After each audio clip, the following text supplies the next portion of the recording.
CH एक नीलामी। ये आलीशान बैंक्वेट हॉल में एक आलीशान बैंकेट हॉल में भीड़ जमा थी। हर कोई जानवरों के मुखौटे लगाए बैठा था, जैसे अपने भीतर छिपे दरिंदेपन को ढंक रखा हो। हॉल में हलचल थम जाती है जब होस्ट की आवाज गूंजती है, Ladies and gentlemen, this is our last auction tonight. I hope you spend well and wholeheartedly. इतना कहते ही वह कुछ लोगों को इशारा करता है। कुछ आदमी लाल कपड़े से ढका एक पिंजरा लेकर आते हैं। कपड़ा हटता है तो उसमें एक लड़की दिखाई देती है, डरी हुई, कांपती हुई। उसकी आंखों से आंसू लगातार बह रहे हैं। मुंह पर पट्टी बंधी है ताकि उसका रोना कोई सुन न सके। दूसरी तरफ वीआईपी रूम में बैठे कुछ लोग इस दृश्य को ध्यान से देख रहे हैं, जैसे ये कोई आम बात हो। उनमें से एक कहता है, पिछली बार तो एक स्टैच्यू था, अब ये लड़की क्यों? सेंटर चेयर पर बैठा शख्स, जो अपने पैर चढ़ाए, हाथ में ड्रिंक लिए, तिरछी मुस्कान के साथ सुन रहा होता है, जवाब देता है, तुम रूल भूल गए क्या? यहाँ जो आता है वो बिकता है। हर चीज, चाहे सामान हो या इंसान। रूल इस रूल, और ये किसी के लिए भी नहीं बदलता। वो लड़की करीब 20-21 साल की लगती है। वो शख्स उसे घूरता है, फिर कहता है, सार्थक बाय दिस गर्ल। नीचे बैठे लोग मास्क के पीछे छुपे बोली पर बोली लगाने लगते हैं, जैसे उनकी हैवानियत अब खुलकर सामने आ रही हो। 100 करोड़, होस्ट चिल्लाता है। Any more? 100, 1, 100, 2, 100, 3, कॉन्ग्रेचुलेशंस। ये नायाब तो हफा टेबल नंबर 580 को जाता है। पिंजरे में बैठी लड़की और जोर से रोने लगती है, मम्मी, पापा, कहाँ हो? प्लीज मुझे बचा लो। तभी एक लड़का, जिसने भी मास्क पहन रखा है, आगे आता है। वह सीधा उस पिंजरे तक जाता है, दरवाजा खोलता है और लड़की को अपने कंधे पर उठा लेता है। लड़की हाथ पैर मारती है, छुड़ाने की कोशिश करती है, लेकिन उसकी पकड़ इतनी मजबूत है कि वो हिल भी नहीं पाती। CH2 पहली मुलाकात। लेकिन उसकी मजबूत पकड़ उसे हिलने भी नहीं देती। लेकिन वो आदमी उसके हिलने से थोड़ा इरिटेट होते हुए उसके बम पर एक थप्पड़ मार देता है, जिससे वो लड़की घबराते हुए एकदम से अपनी आंखों को बताकर इधर उधर देखने लगती है। उसका छोटा सा चेहरा शर्म और डर से एकदम लाल पड़ा था। तभी उसने अपनी चारों तरफ देखा, जिससे उसे एहसास होने लगा, ये आदमी कोई नॉर्मल तो नहीं है, क्योंकि वो उसे उस होटल के सबसे ऊपरी फ्लोर 55 पर लेकर जा रहा था। वहां के स्टाफ को भी केवल 50 फ्लोर तक ही जाने की परमिशन थी। वो अभी कुछ समझ ही पाती, वो उसे एक लग्जरियस रूम में एक नर्म बेड पर पटक देता है, जिससे वो घबराकर उस बेड से नीचे उतरने की कोशिश करती। उससे पहले ही वो आदमी उसके ऊपर आते हुए उसके कपड़ों को फाड़ने लगता है। वो अभी कुछ कर भी पाती, उससे पहले ही वो उस अनजान आदमी के सामने हाफ नेकेड थी। इस वक्त उसने एक लाइट पिंक कलर का इनर पहना हुआ था। वो अपने आप को किसी तरह से उसके उस नजरों से खुद को बचाना चाहती थी, लेकिन वो कुछ भी नहीं कर पा रही थी, सिवाय रोने के। वो आदमी बारे ही ध्यान से उसके नेक को कलर बॉन्ड को देख रहा था, लेकिन उसकी आंखों में कोई हवस नहीं था। थोड़ी देर बाद वो उससे अलग होकर थोड़ा फास्टेड होते हुए उस लड़की के हाथों को खोल देता है। वो आदमी से अपने हाथों को खुलते देख वो जल्दी से अपने हाथों से अपना चेस्ट कवर करने लगती है, जिसे देख वो आदमी तिरछा मुस्कुराते हुए, ये इतने बड़े भी नहीं है जिसे देख मुझे इन्हें छूने का मन करे। उसकी बात सुन वो लड़की शर्म से अपना सर नीचे कर लेती है। इतना कहते हुए वो आदमी झुककर उसके मुंह पर बंदी पट्टी को खोल देता है, जिससे अब जाकर उस आदमी ने उसका वो छोटा सा मासूम चेहरा देख बस देखता ही रह जाता है। उसके बाल न जरा छोटे और न ही ज्यादा लंबे थे। उसके बेबी हेयर उसके पलकों को हल्का हल्का ढक रहे थे। उसके दूध से गोरे चेहरे पर उसकी वो हल्की नीली आंखें मानो समुद्र को खुद में समेटे हुए थी। उसकी थोड़ी सी नोच और हॉट शेप लिप्स उसकी खूबसूरती को मानो किसी और ही दुनिया की बना रहा था। वो आदमी उस पर से अपनी नजरों को हटा, अपना गला साफ करते हुए, हॉल में आओ जल्दी, इतना कहकर वो बाहर की तरफ जाने लगता है। तभी तो लड़की अपनी मीठी सी आवाज में और थोड़ी नाराजगी के साथ, आपने मेरा फ्रॉक फाड़ दिया, अब कहते हैं मैं ऐसे ही बाहर आऊं? उसकी वो नाराजगी भरी आवाज सुन वो आदमी, एक पल रुक, मेरे कबाड़ से कुछ निकाल कर पहन लो। इतना कहते हुए वो सीधा ही रूम से बाहर आ जाता है।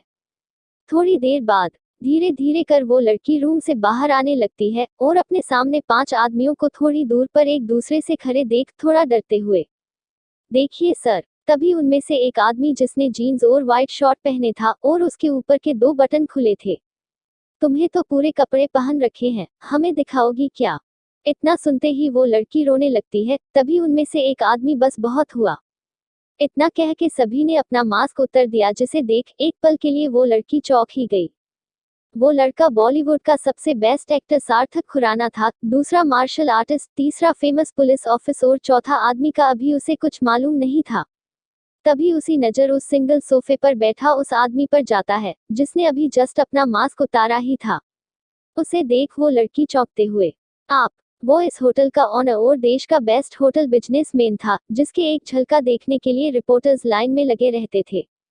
उसने भी उसे सिर्फ मैग्नीशियम के कवर फोटो में ही देख था।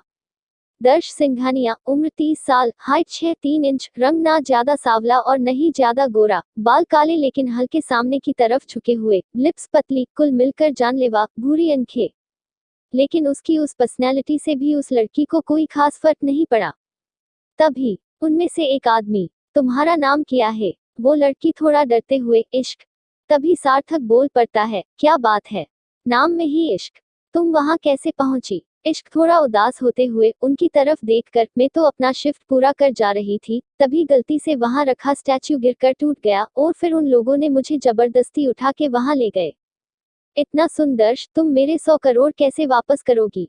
इतना सुन वो इश्क अपने हाथों से अपने सर को टेप करते हुए, ऐसे इस वक्त वो बहुत ही मासूम लग रही थी। दर्श की नजरें मानो उसकी उस मासूम से चेहरे के हर बनते बिगड़ते एक्सप्रेशन को अपनी नजरों में कैद कर रहा था।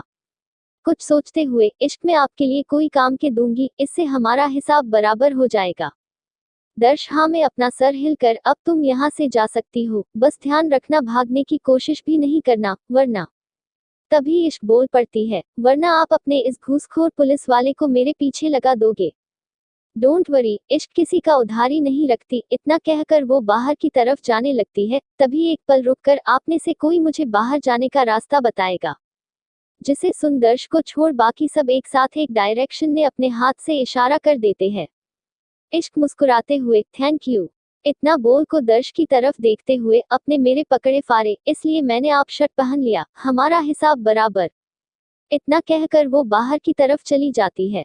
उसके जाते हैं सार्थक, इश्क तो अपना हिसाब बराबर करने में बहुत ही तेज है। उसकी बात सुन दर्श को छोड़ सब एक साथ अपना सर हाँ में हिलाने लगते हैं। CH3 girlfriend.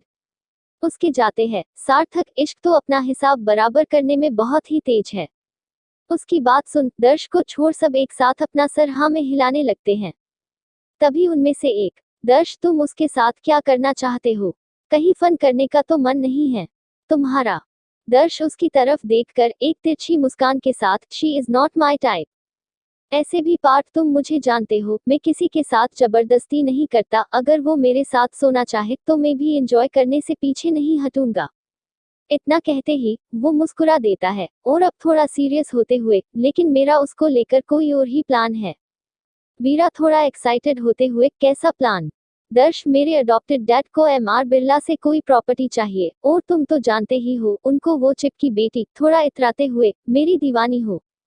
वो इसका फायदा उठाकर मेरे साथ शादी करना चाहती है। और मेरे अडॉप्टेड डैड और मिस्टर बिरला भी पुराने दोस्त है, इसलिए वो कोई टेढ़ा रास्ता नहीं अपनाना चाहता। ऐसे भी सारी दुनिया जानती है, मिस्टर बिरला कभी किसी लव बर्ड को अलग नहीं करते। मुझे उनके सामने बस इश्क को लेकर थोड़ा पॉजिटिव दिखना है, उससे मेरे अडॉप्टेड डैड का काम भी हो जाएगा, और मैं उस चिपकी से थोड़ा दूर भी रहूंगा। और एक बार काम होने के बाद इश्क आजाद, उसके बाद वो अपने रास्ते और हम अपने। तभी सार्थक थोड़ा छेड़ते हुए, ऐसे तो तुम्हें हुकअप करने के बाद शक्ल भी याद नहीं रहती, और यहाँ एक बार में नाम। क्या बात है? उसकी बात सुन दर्श तिरछा मुस्कुराते हुए बोलता है, हुकअप करने के बाद अभी कुछ किया नहीं है। इतना सुनते ही वो सभी अपना सर नामे हिलाने हुए वहां से चले जाते हैं। अगली सुबह इश्क तैयार होकर अपनी शिफ्ट पर जाते हुए, ये कहाँ फंस गई तू इश्क? क्या सोचा था और क्या हो गया? सोचा पैसे कमाकर थोड़े मजे करूंगी, और कहाँ ये 100 करोड़ के कर्जे में डूब गई। लेकिन चल कोई बात नहीं, जल्द ही मैं उनका पैसा वापस कर दूंगी। थोड़ा रोने जिसे शक्ल बनाकर, बहुत नहीं मेहनत की पड़ेगी। इतना कहते हुए वो अंदर चली जाती है। तभी मैनेजर राहुल वहां जितने भी स्टाफ थे उन्हें उनका काम बताकर चला जाता है। लेकिन उसकी नजर कहीं न कहीं इश्क पर जरूर थी। Meeting room. दर्श अपने सेंटर चेयर पर बैठे कुछ फाइल देखते हुए, मिस रावत आपका प्रपोजल तो बहुत ही अच्छा है, हम इसके ऊपर काम कर सकते हैं। मिस रावत दर्श को बड़ी ही इंटेंस नजरों से देखते हुए अपनी चेयर से उठकर उसके ऊपर झुकते हुए, जिससे उसका चेस्ट आधे से अधिक उसके सामने हो जाता है। अपनी मैग्नेटिक आवाज में, मेरा तो हर प्रपोजल ही बहुत अच्छा होता है, क्या आप ट्राई करेंगे? इतना कहते हुए वो अपना एक उंगली उसके चेस्ट पर घूमते हुए उसे देखने लगती हैं। दर्श तिरछा मुस्कान के साथ कहता है, मिस रावत मैं एक बिजनेसमैन हूँ, न्यू चीजें ट्राई करना तो मेरा शौक है। इतना सुन मिस रावत आप काफी हार्ड लग रहे हैं। दर्श अपने चेहरे पर फ्लोटिंग स्माइल लाते हुए उसे ऊपर से नीचे देखते हुए कहता है, अभी अपने मेरी हार्डनेस देखी ही कहाँ है, रूम में चाहिए, दिखाऊंगा भी और अंदर से फील भी कराऊंगा। उन दोनों की वो बेशर्मों वाली बात वहां बैठे हर एक शख्स सुन रहा था, लेकिन कोई कुछ बोलता नहीं है, आखिर ये उनके लिए रोज की ही बात थी। मिस रावत दर्श को इंटेंस नजरों से देखते हुए, तो फिर देर किस बात की? इतना सुनते ही दर्श अपनी चेयर से उठते हुए पार्थ को बिना देखे ही, आज की मीटिंग तुम हैंडल करो, today I am little busy. इतना कह के वो दोनों मीटिंग रूम से बाहर निकल लिफ्ट की ओर जाने लगते हैं। इस वक्त वो दोनों इतने बेताब थे कि लिफ्ट में ही शुरू हो गए। दर्श मिस रावत को ऊपर से हॉफ नेकेट कर उसके एक बी तारांकन बी को अपने मुंह में भर्त्सका करने लगा और उसका दूसरा हाथ उसके थाई के अंदर मूव करने लगा। मिस रावत ने अपना एक पैर उठाकर दर्श के पैरों को लिफ्ट कर जोरों से आहें भरने लगी। तभी गलती से लिफ्ट का बटन प्रेस होने से उस लिफ्ट का दूर खुलने लगा। वहीं दूसरी तरफ इश्क अपना काम कर उस लिफ्ट की तरफ से आगे की ओर जा रही थी, तभी उसकी नाराज लिफ्ट के अंदर उस कपल को इस कंडीशन में देख वो एक पल के लिए सॉफ्ट रह गई। तभी वो अभी कुछ समझ ही पाती, तभी दर्श की भी नजर उसकी नजारे से जा मिली, जिसे देख इश्क एक पल में इतनी तेजी से वहां से भागी जैसी उसने कुछ देखा ही नहीं। उसके जाते ही दर्श तिरछा मुस्कुराते हुए वापस से अपने काम में लगते हुए अपने रूम में ले जाकर मिस रावत को सीधा बेड पर पटक देता है। उसके कपड़े तो रूम में आने से पहले ही उसने निकल फेंके थे। अब एक पल की देरी किए बिना उसन उसके पैरों को अपने चारों तरफ लपेटते हुए एक झटके में शामिल हो जाता है, जिसे महसूस कर मिस रावत सिसकियां भरते हुए, आप तो सच में काफी हार्ड है मिस्टर सिंघानिया। इतना सुन दर्श तिरछा मुस्कुराते हुए, अभी तो शुरू ही हुआ है, आगे आगे देखिए मेरा हार्डनेस। इतना कहते हुए वो और भी तेजी से मूव करना शुरू कर देता है। थोड़ी देर बाद उस रूम में एक औरत ही आहे और एक मर्द ही जोरों से सांस लेने की आवाज आने लगती है।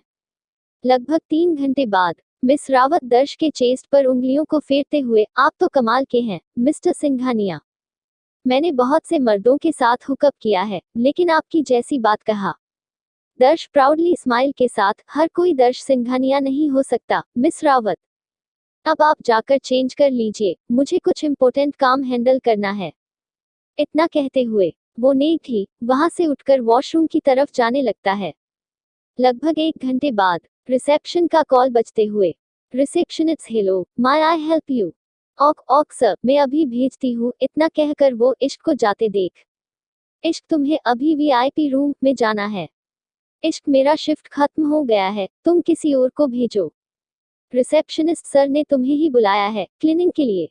इतना सुन इश्क वीआईपी लेफ्ट की तरफ जाने लगती है, उसके जाते ही वो लिफ्ट ऑटोमेटिक ओपन हो जाता है।